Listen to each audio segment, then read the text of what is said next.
The honourable member for Kildonan St. Paul. Thank you, Madam Speaker. I'll be splitting my time with the member from Sturgeon River Parklands. Madam Speaker, we are discussing today a report from the Public Safety National Security Committee about guns and gangs. And frankly, we've been on this for quite some time. We began this study over 3 years ago. And boy, oh boy, Madam Speaker, have things gone downhill since then regarding gangs and guns and gun violence in this country. In fact, over the last 9 years of Liberal government, gun violence is up 116%.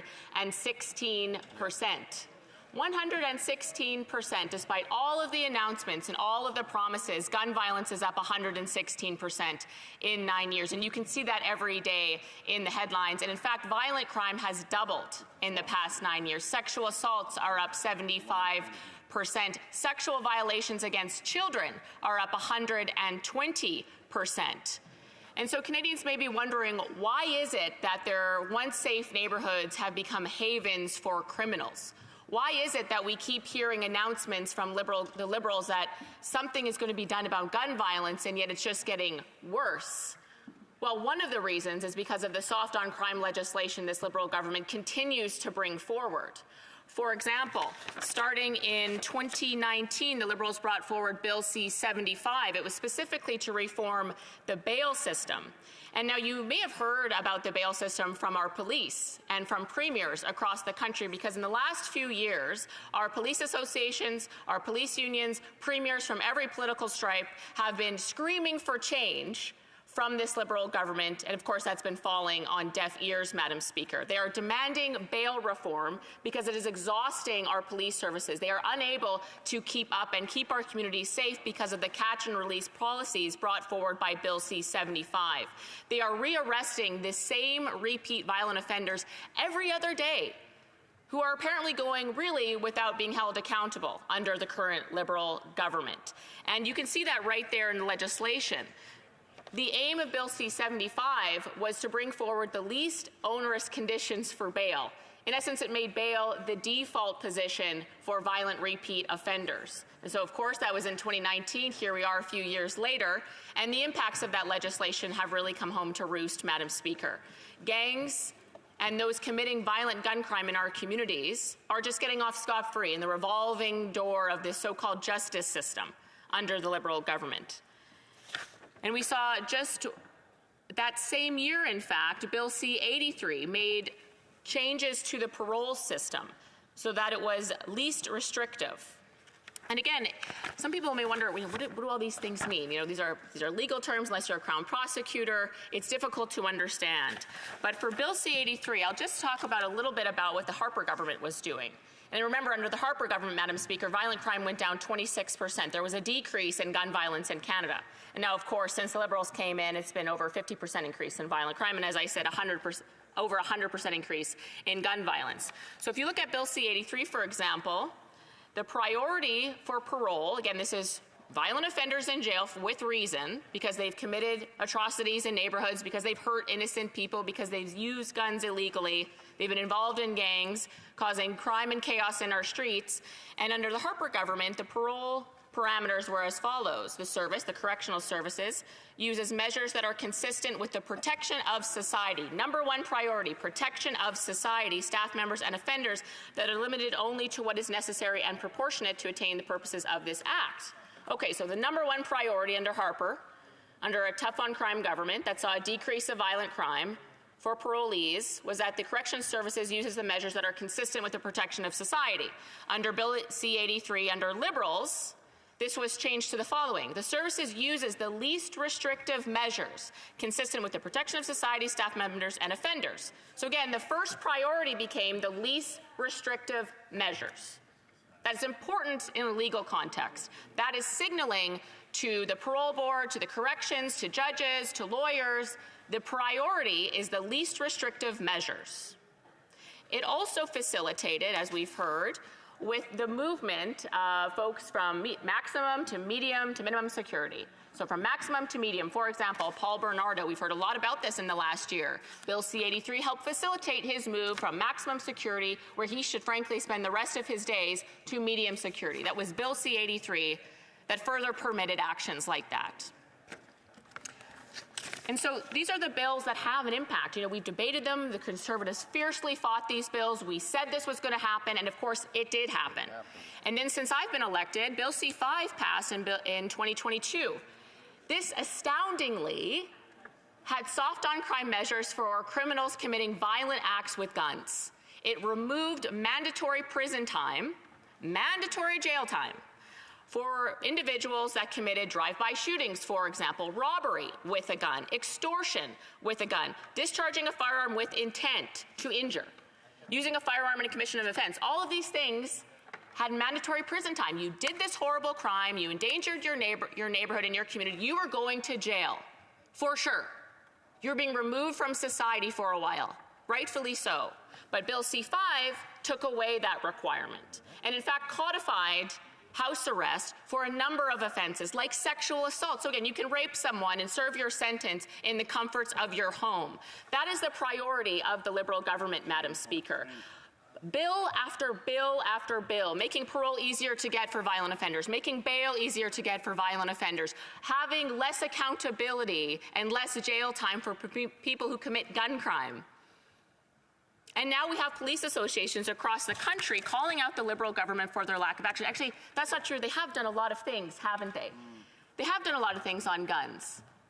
But what they haven't done is gone after the people responsible for gun violence. They've gone after people like me, like the colleagues behind me, law-abiding citizens with firearms, something that's been in Canada since the inception of Canada. Part of our heritage of hunting and sport shooting and competing in the Olympics, representing national pride. That's been the target for Liberals over the last 9 years. People like us, people, innocent, law-abiding Canadians who, in fact, are the least likely to commit crime. And why is that? Well, they're heavily vetted by the RCMP. They're tested. They're trained. We should take pride in our system that ensures that only lawful, responsible people can own firearms. That's how it should be. And yet those people have been the target and the punching bag repeatedly by the Liberal government. Over and over, they fought election platforms targeting these people. Our hunters, Grandpa Joe and his hunting rifle, have been the #1 target of the Liberal government over the last 9 years. Meanwhile, gang violence is up, violent crime is up, gun violence is up. Legislation after legislation coming after lawful gun owners. That's going to cost the taxpayer billions of dollars. In fact, we know now that so far their so-called buyback program, which again is a misnomer because they're not buying back anything, they're confiscating lawfully owned property from lawful Canadians. So their confiscation regime has not taken one firearm from the hands of criminals, not one, has already cost the taxpayer $100 million. And it is purported to cost, when all is said and done, as high as $6 billion to come after Grandpa Joe, while they, with their legislation, let criminals just in and out of jail, in and out of jail. In fact, no jail time in many circumstances, and out early if you finally do get to jail for committing violent gun crime. That is the priorities of the Liberal government. That is why we are in a situation today where, for example, if you live in Brampton, every single day you're seeing headlines. And the police who are on the front lines of this, risking their lives every day to protect society, saying goodbye to their families in the morning and praying that they come home. They have to face these gangbangers every day. They know them on a first-name basis because they've arrested them so many times. And what are the police saying? Well, 85% minimum of these firearms and their handguns smuggled in from the United States are being used in crimes. That's where the problem is coming from. Violent criminals smuggling guns into Canada from the United States. We need to do better at our border. We need to ensure that police are being invested in. We need to ensure there's legislative tools put in place that finally hold these criminals accountable after they've gone off scot-free in the last 9 years, Madam Speaker. Ultimately, Madam Speaker, we have a lot of work to do should the Conservatives get into government in the next number of months. The priority #1 is going to be to stop the crime, and of course cut taxes and finally make life more affordable, but stopping the crime is going to be a top priority for this government, and finally holding criminals accountable, Madam Speaker. That is our mission, and we will fulfill that for communities and keep them safe, Madam Speaker. Thank you. Questions and comments, the Honourable Parliamentary Secretary of the Government House Leader. Wow, Madam Speaker, we just heard what it is that the leader of the Conservative Party has instructed his Conservative caucus to talk about crime in our communities.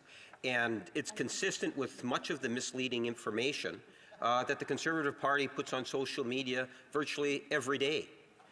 The bill in which the member is so critical of, the bail bill, is the bail bill in which the Conservative Party actually voted in favor of. It's the very same bail bill in which we had provinces in all regions of the country support, Madam Speaker. I'm wondering if the member can just reflect in terms of whether or not the Conservative Party today, because obviously it might have taken a flip-flop on this, still supports the bail reform legislation that was brought forward by the government not that long ago. The bail reform bill in which she herself, Madam Speaker, voted in favor of.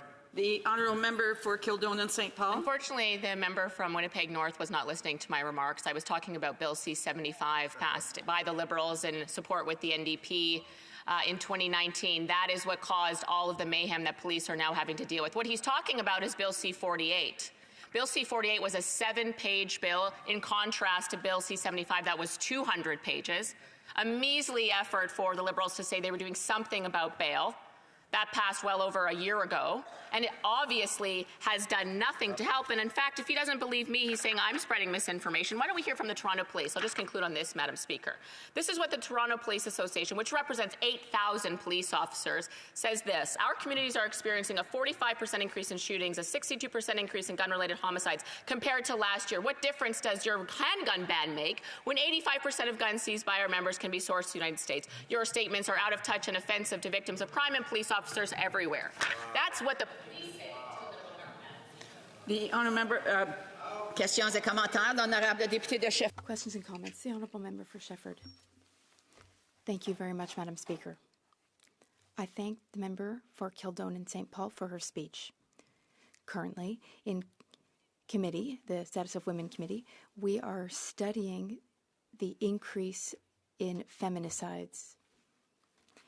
Yesterday, we heard former Senator Pierre-Hugues Boisvenu as a witness. I'd like to hear my colleague's thoughts on the former bill, S-205. She talked about violence against women. With S-205, we didn't quite understand why the maximum for good behavior of 2 years was reduced to 11 months, because for many criminals, that is a critical period during which they still feel a lot of animosity toward their former partners. So it was a bad idea to reduce that from 2 years to 1 month, or would my colleague agree that it's a bad idea? Speaker, I thank the member for her hard work on FEWO, and certainly she brings up a lot of good points about Bill C. Or 205. I was proud to sponsor that on behalf of Senator Boisvenu, who's since retired, but certainly made it his life's mission to protect women from violent offenders and certainly their abusers. And she has pointed out a number of things that happened at Status of Women last year from Liberals and NDP members who looked to gut that bill. Really, the goal of that bill was to ensure that an abuser, an intimate partner who is a life threat or physical threat to a woman and her children, was held accountable. And so what ended up passing was one good step, but there were many, many, many provisions to be tough on those abusers, to keep them away from the people that they violate and abuse, that were gutted by Liberals and NDP. Just another example of when they're going soft on the criminals at the cost of the victim's safety, Madam Speaker. We can go on all day, in fact, of what they've done in that regard. We have time for a brief question. The honourable member for Timmins James Bay. Well, talk about they think people are soft in the head when they figure people have no memory. When Tony Clement stole $50 million of border security money to buy gazebos in his riding, left us open to handguns coming in. When Stephen Harper cut 1,100 CBSA positions to allow handguns in. When he cut the crime prevention programs under Stephen Harper. This party has manipulated and falsified information to scare people while they supported criminals, and while Tony Clement was taking money that should have protected people to buy fake boats and create fake lakes all across Muskoka. And hey, he didn't even get reelected. The honourable member for Kildonan St. Paul, a brief answer. It's really interesting to see the arrogant tone from that member when every step of the way he's voted in favour of soft on crime legislation that's cost the lives of women, children and innocent people across this country because of his efforts to support the Liberals, Madam Speaker. Order. The honourable member for Timmins James Bay. Madam Speaker is very aware of the rules, but to accuse a member of being responsible for the murder of women is very inexcusable. I'd ask the member to withdraw and apologize to the House. The honourable member knows full well that she's not to attack individual members personally. I would ask her to withdraw and apologize. Madam Speaker, it's difficult to apologize I to have something another that point. is true. He's voted in favour, Madam. I have another point of order. The honourable member for Timmins James Bay. When the Speaker asks someone to withdraw a heinous remark like that, they don't get to debate.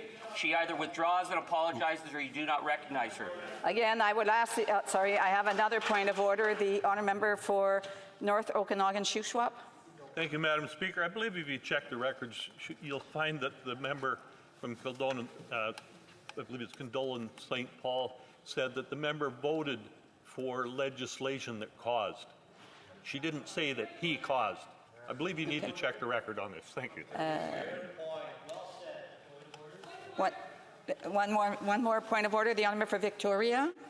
Madam Speaker, the member accused another member in this House of being responsible for the deaths of women and children. That is inexcusable. The member needs to withdraw and apologize unequivocally. Hear, hear. Hear, hear. Withdraw and apologize.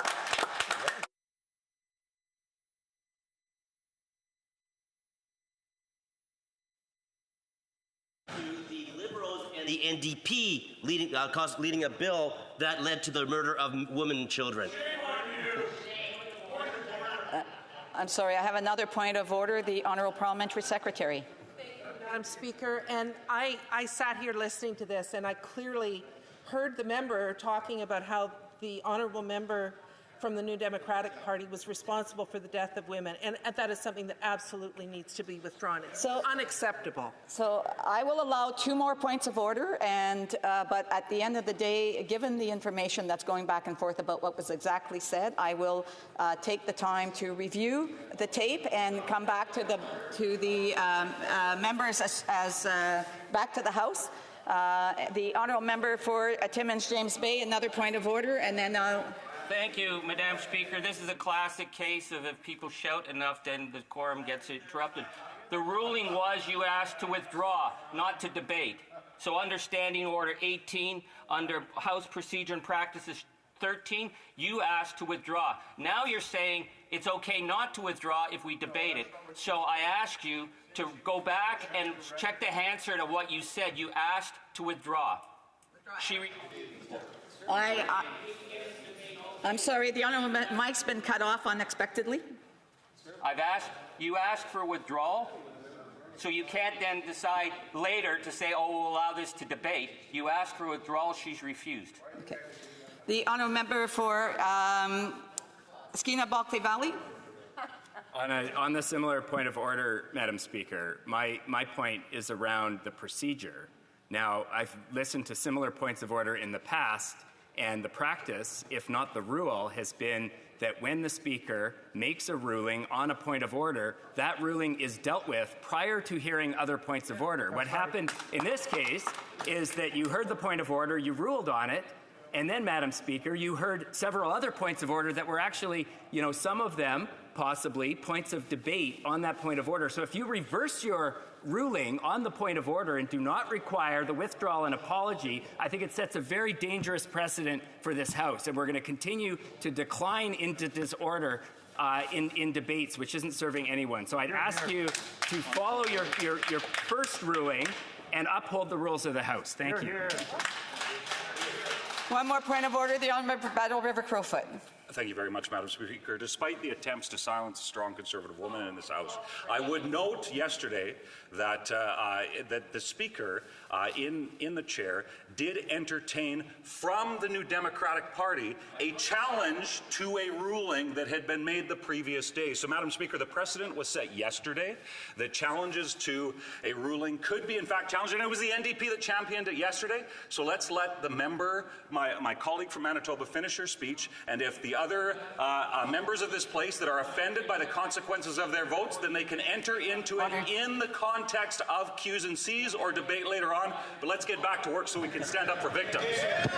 Again, I just want to indicate that, given the points of order that have been raised, I took the honourable member's word because I didn't quite hear what the honourable member had indicated. I will go review the video and come back, given the points of orders that have been raised, and we'll come back to the House and advise the members what has transpired from that video.